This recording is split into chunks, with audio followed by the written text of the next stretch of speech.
Welcome to F+L Webcast. My name is Vicky Denton, and I'm your host. Today, we have a very special guest, Matt Joyce, who I've known for a long time, and I'm really excited to have him here on the show. Matt, welcome to F+L Webcast. And let's start by having you introduce yourself. Great. And Vicky, thanks so much for having me. It's a pleasure to be here. I'm Matt Joyce. I have been with HF Sinclair as the Corporate Senior Vice President and President of our Lubricants and Specialties business for the past couple of years. But as you know, Vicky, I've been in the industry for 30 years now. Majority of that time was spent with the Lubrizol Corporation in a number of different roles in sales and marketing, with experiences and expatriate assignments in Tokyo, looking after North Asia, and out of London, and then running our global and sales and marketing team globally for a number of years. Joined HF Sinclair a couple of years back, and it has been a real pleasure to be here as we're putting together a real exciting business in the lubricants and specialty fluids areas. So tell us about that business. HF Sinclair is relatively a new name in the lubricant space. Yeah, sure. So some of you may recall it was actually the H and the F stands for HollyFrontier.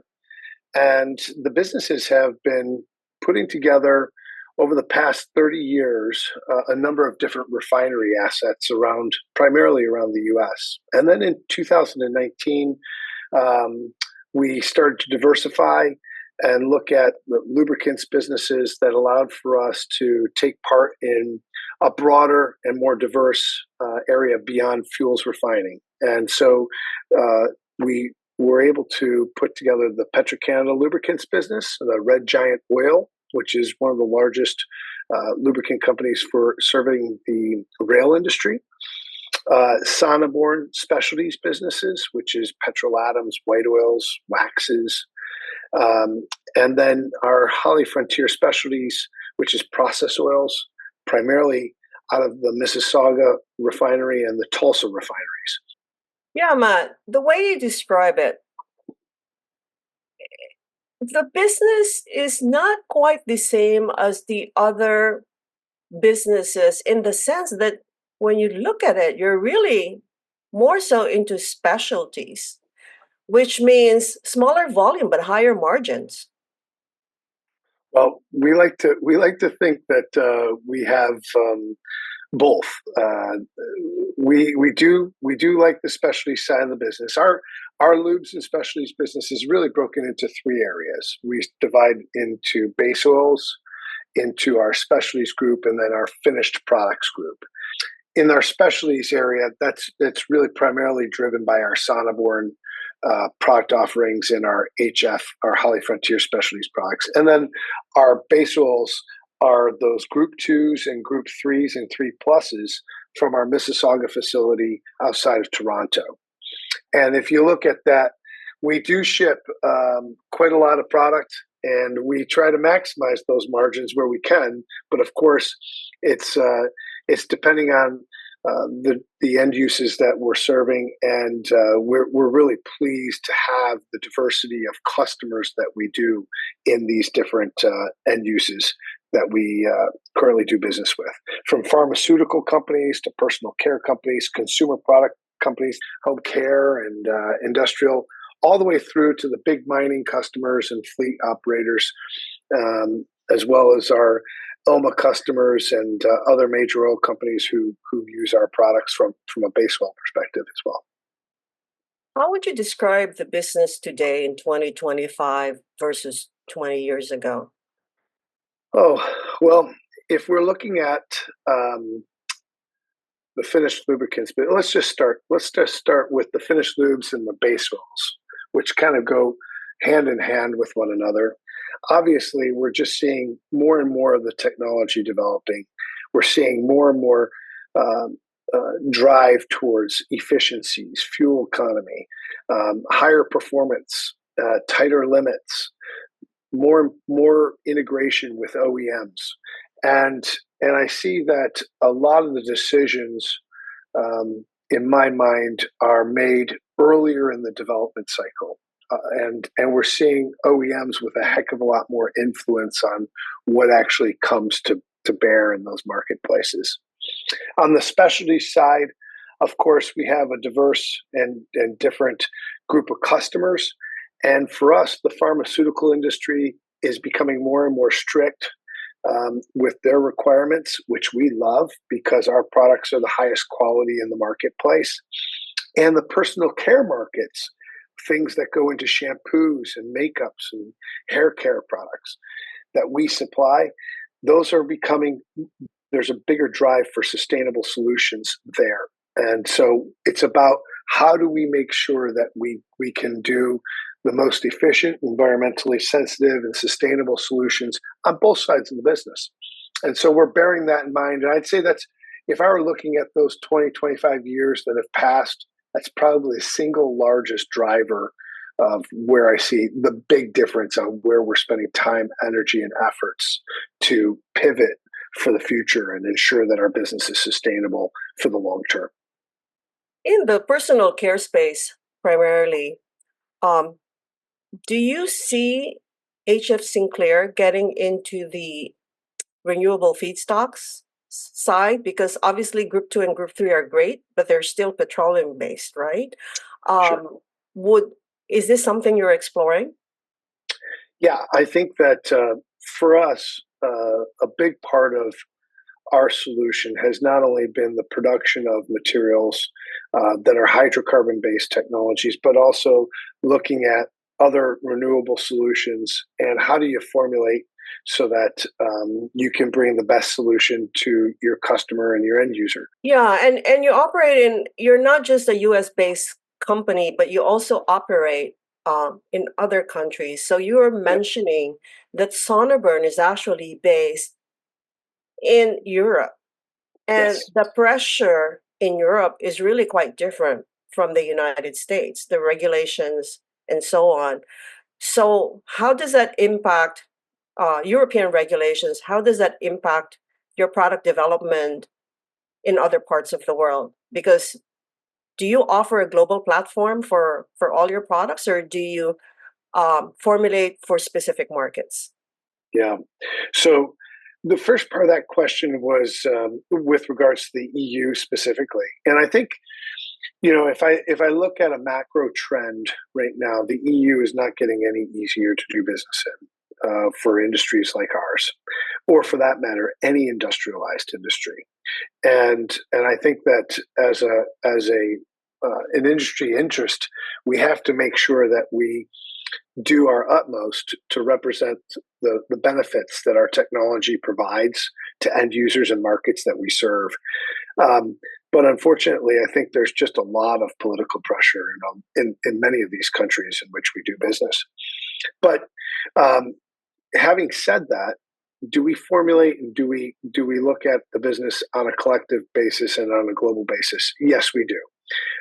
There's still a significant volume of business that uses our technology around the world, and that continues to evolve. And in particular, in some of these emerging markets in Southeast Asia, India, Africa, and others, where we supply products from our European and our U.S. production sites for our specialties business, as well as from our finished products slate as well. So there is opportunity, and the opportunity is just going to become more challenging. You're going to have to be focused on those right areas, those right end users who appreciate the value you can deliver, and you have to be really compelling and probably very engaged. What we found is very engaged with the customer themselves to help in that earlier development cycle that I talked about, so that you can be a part of that solution right up front coming out of the box. Yeah, Matt, in terms of Asia, how big is it as part of your total portfolio? Is it significant or relatively a minor business for you? Yeah, Asia has been a good market for us, and we have some very well established businesses that we supply. I'd say on a holistic basis, it's still not as large as Europe, Middle East, Africa, India, and North America. But it represents anywhere from 10 to 20% of our business, depending on the end uses that we're talking about. Yeah, and your business, although obviously the base oil part is really big, the wax part is really big, the specialty parts, but you also have a pretty big portfolio on the, I would say, the automotive side, right? So uh, Petro-Canada has been a big player in that market in the past. Um, is electrification as a trend having an impact on your automotive lubricant business? Yeah, good question, Vicky. I think from our perspective, we're really proud of the portfolio that we have, where we have end users who are dependent on our products to keep their businesses running. So our focus and our heritage of business has actually had a fairly small exposure from a finished products perspective to the automotive PCMO side of things. We have a lot of off-highway construction, mining, food grade, compressor, industrial type businesses.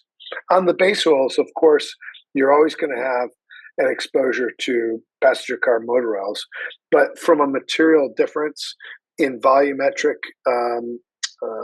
results, we haven't seen any significant volumetric decline as of yet from an EV perspective, based on our customers, where we tend to supply our products and the customer channels that they take it to. We do see, if we had a larger exposure, of course, in the European market, which we elected to actually not pursue an active PCMO strategy in the EU, given the fragmented nature of the business and also the continuing pressure and transition to EV.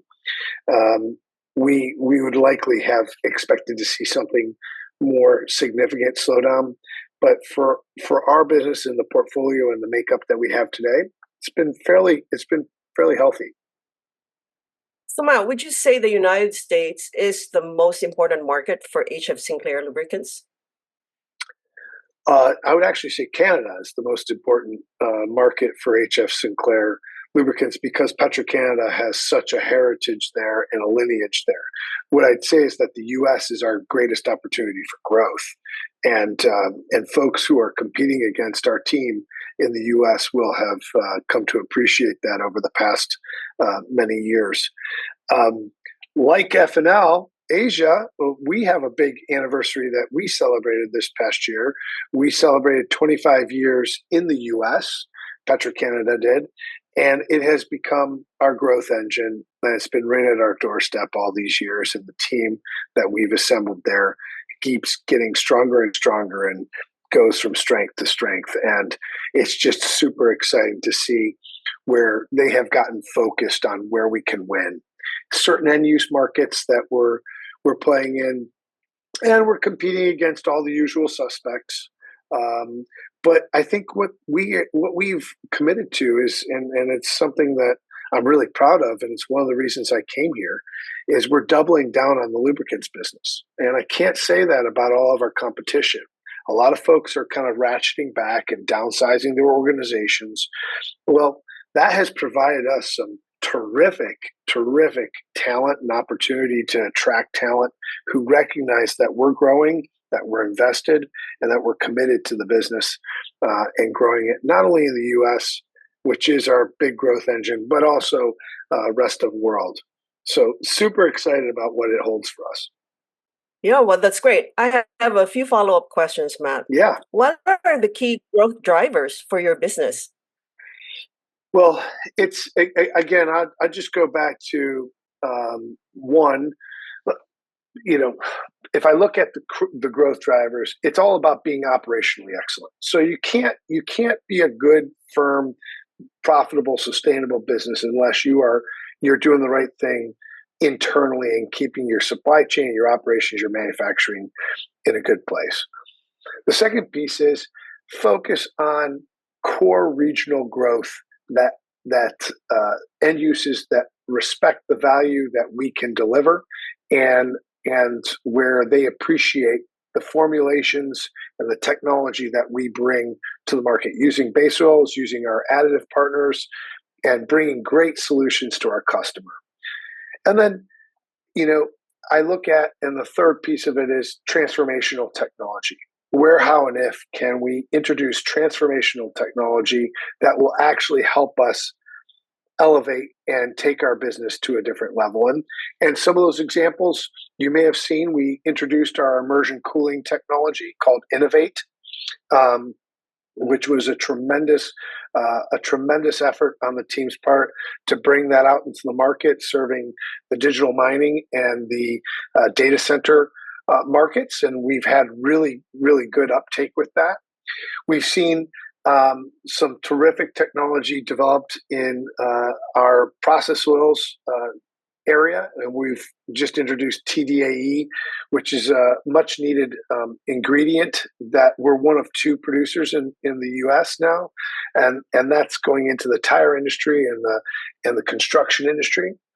We've had other activities, and you touched on it earlier, Vicki, and that's around renewables and bringing forward some of those thoughts around renewable technologies, most recently with our SonneNatural products, which is an all plant-based petrolatum that would replace, some of the hydrocarbon-based technologies we formulated, so that some of these consumer companies like Procter and Gamble and Johnson Johnson and others can take advantage of an all natural solution.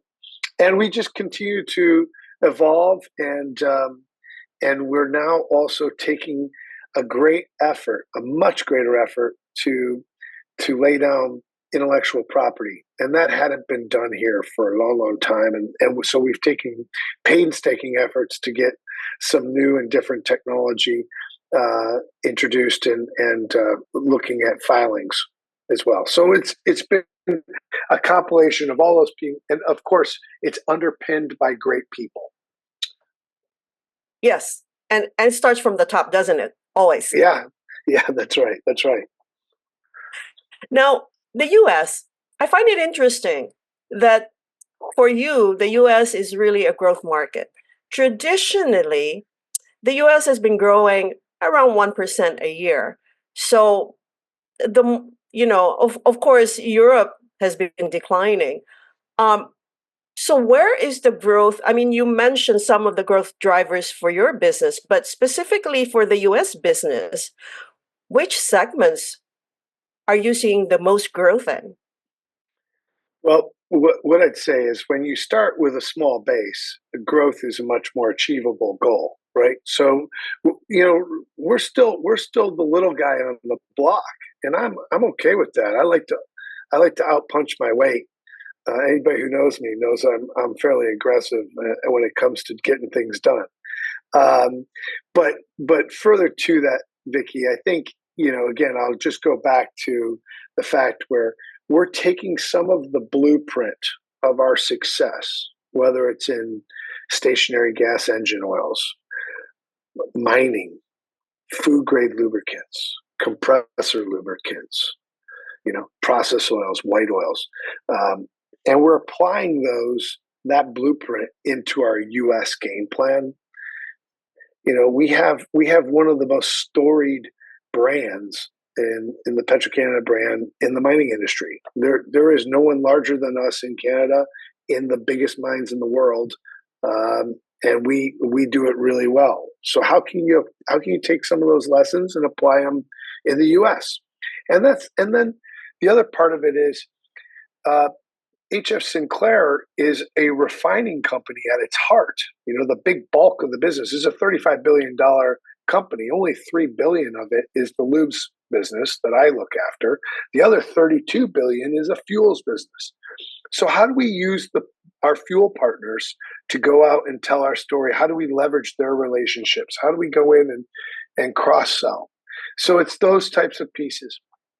Further to it, just like we were talking about sustainable solutions in the lube side, our fuels folks are one of the largest producers of renewable diesel in North America. And we've been in it. We were one of the early adopters. So how do we take that story of renewable diesel into some of our big opportunities together, and make it a partnership approach to our customers?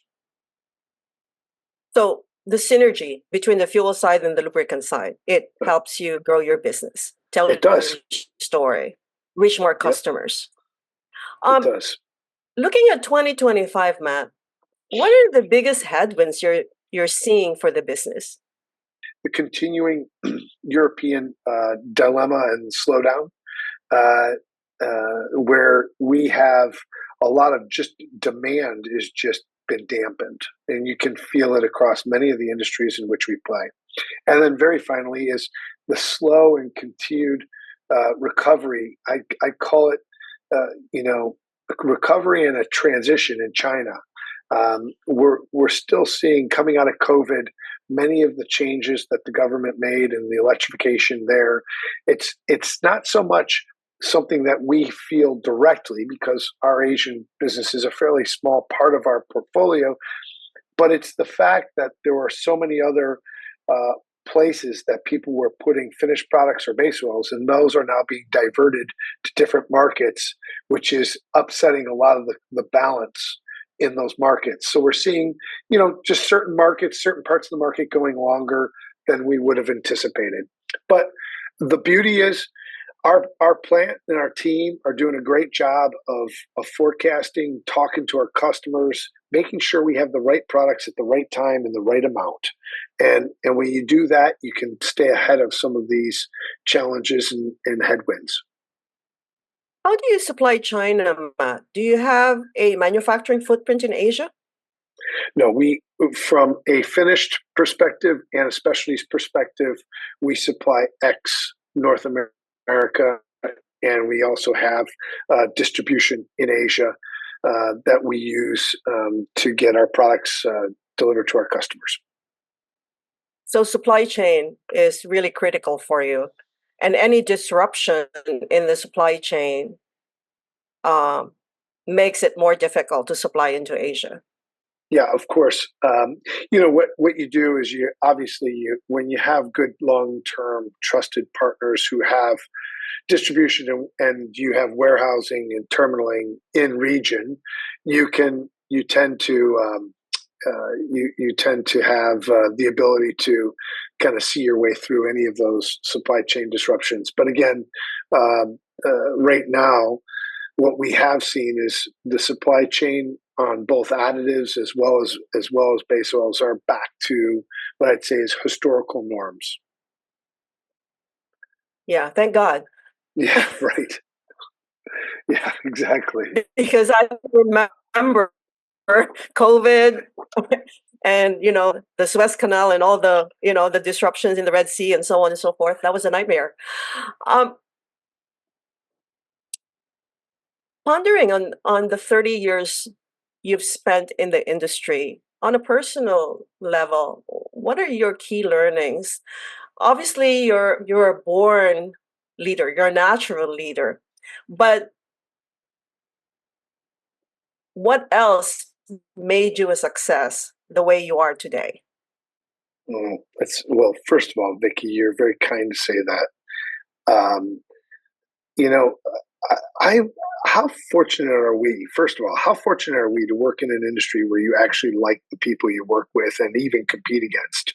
I mean, I'm blessed to have been in this business, but it's like relationships like ours. I've known you for 20 plus years, and it's always been friendly and always supportive. And when I look around, I'm really fortunate to have had the teams and the talent around me. I will be honest, and this is no joke, I'm never the smartest person in the room, and I know that. And you have to stay humble, and you have to be able to attract great people to work with you, because those great talented people make the difference, and you can see an immediate impact. I mean, I've already seen that in the past 2 years here at HF Sinclair. We have some of the most talented folks in the industry, And we've been able to bring in just a handful more of incredibly talented folks. And you stir that all together, and you got a wonderful stew, if you will. But if I look at it, stay humble, be a servant leader. Don't be too impressed with yourself, even if things go pretty well. They can go pretty poorly just as quickly, and you just have to be on your toes. The other part is, work hard and lead from the front, and if you do that, people will trust and believe in you. The other piece is I find that a big part of what I've had to do over the years is continue to spell out where is that North Star. Because when you help people understand where the North Star is located, it's a heck of a lot easier to follow when they know where they're going with you, right? And so if you can provide them a clear strategy, a clear direction as to where you're going, people tend to be very happy to follow. And so that's as easy as it, and it goes without saying, but I wouldn't have gotten to where I am without my partner in life. My wife has been incredibly supportive to allow us to move around to Europe and Asia and bounce around this great world. Without her, I wouldn't be here. Where do you want to see HF Sinclair Lubricants and Specialties 10 years from now? Boy, I want it to be relevant. I want it to be a solution provider going beyond products. Okay. I want it to also be sustainable, not only sustainable profitably, but I'd like it to have a sustainable aspect to it where we're helping to bring and introduce new and innovative technology that allows the carbon impact to be reduced. And I want to see those customers that we hold in such high regard really continue to value us as a partner and a supplier. Very well said, Matt. Well, thank you so much for your time today, Matt. It's been a real pleasure. And Thanks, hopefully Vicky. one of these days you'll be back at F+L. I will look forward to it. And congratulations on your 30 years. Vicky, that's not to be taken lightly. And I know the team is going to have a beautiful event in Bali. I just wish you the best of luck and congratulations on your anniversary as well. Thank you so much. You're very welcome. Take care Have a now. great day. Bye-bye. Bye-bye.